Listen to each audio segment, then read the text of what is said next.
فرمایا فرشتے ہر مومن کو موت کے وقت یہ خوشخبری دیتے ہیں کہ نحن اولیاؤکم فی الحیات الدنیا و فی الآخرہ، دنیا کی زندگی میں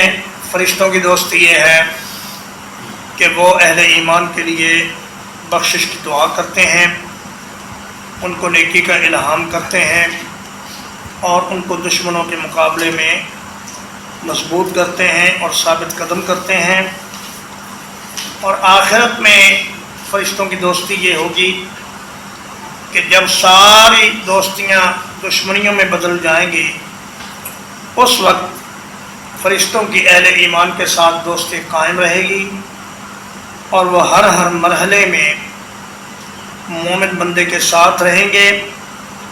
اور اسے تسلی دیں گے اور اسے ہر مشکل سے بچا کر حفاظت کے ساتھ جنت میں پہنچائیں گے۔